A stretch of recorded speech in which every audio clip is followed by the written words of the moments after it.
Yeah, first of all, just it was a great team performance tonight from our guys. Got to give Colorado a lot of credit. Good football team, well coached. Thought we came in here with incredible focus. Not only that, just our fans. I want to thank our fans. This is incredible. A third of the stadium was full of maroon and gold. And this isn't just across the border. This is a flight. People take time out of their entire weekend. I'm just so proud of our fans, and that kept us going all the way throughout the game. And that's what was so special at the end of the game as we're coming off the field. I mean, third of the stadium full of maroon and gold. So really excited to get the win.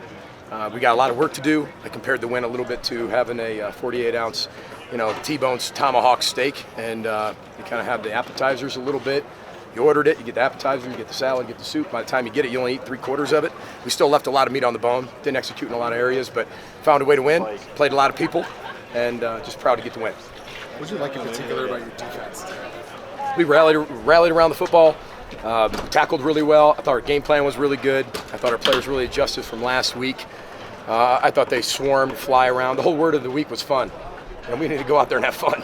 And sometimes you go against Ohio State, and they're a top 5 team. You give it all you have, come up a little short, a little bit of emotional loss. You come back, got a game against Miami. You're 21-3 at halftime. They come back in the second half. You squeak one out, and then you're kind of wondering what kind of team this is going to be.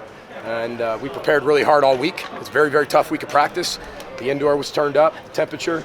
I mean, we just had altitude. The 5,337 feet was just cranking over the intercom the entire time to an annoyance. Couldn't even hear yourself think, but we did everything we could to simulate what we're going to see today. And just proud of Joy Thomas, who's in charge of our medical team, providing all the doctors and education of how we should travel today. This was a very, very short trip. We got here late last night, went to bed, got up, played, and now we're leaving. So help us on the front end, help us on the back end. Joy Thomas is a rock star. But what our defensive team did, what our defensive coaches did, our players, was a wonderful performance. I mean, this is the first shutout of a Power 5 team since 1977. 70. So I was -3. So. How much Coach, did the men up front set the tone for what you guys did today? I'm sorry? How much did the men up front both sides of the ball set the tone? Yeah, that's what we needed to do. We knew that, listen, they're a really good defense. I mean, they play incredibly hard. They rally to the football. They tackle well. They proved that against Texas A&M.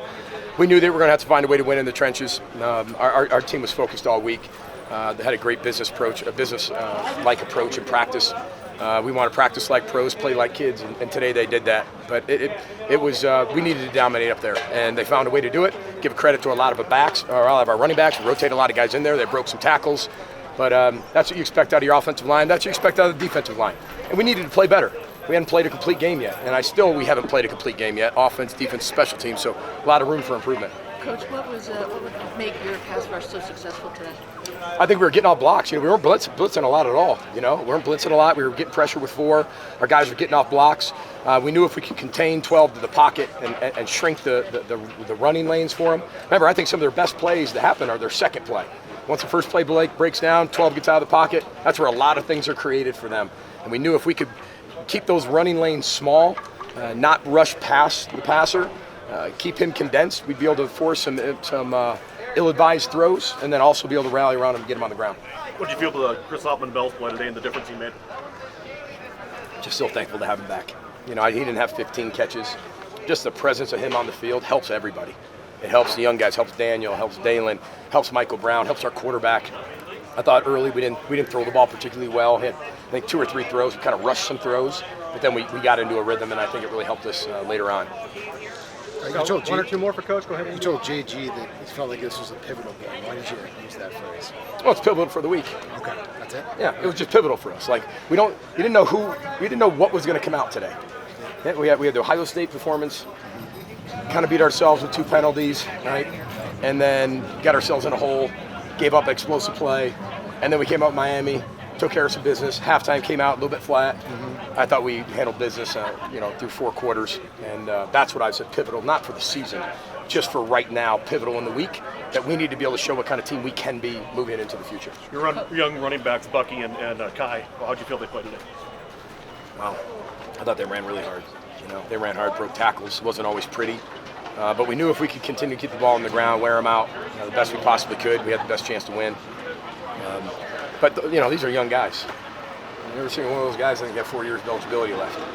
So That wasn't the plan at the beginning of the year. Obviously, Mo was our plan. Those guys were kind of the backup plans. But when you look at it, and that's a credit to Kenny Burns, his staff, or his running back room, and it's a credit to Mohamed Ibrahim.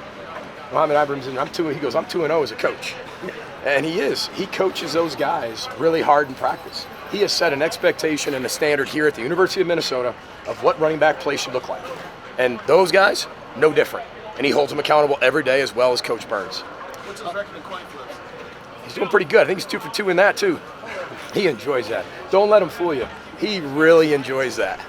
Matthew Trickett had some rough kicks early on. How do you view that? Make some, you're going to miss some. I'm not sure how many perfect field goal kickers I've ever had. Sure. But again, my job is to make sure, listen, that's my guy. And I'm going to keep investing in him. And you miss a kick, get back out there, keep rolling. Keep kicking, keep swinging, whatever you want to call it.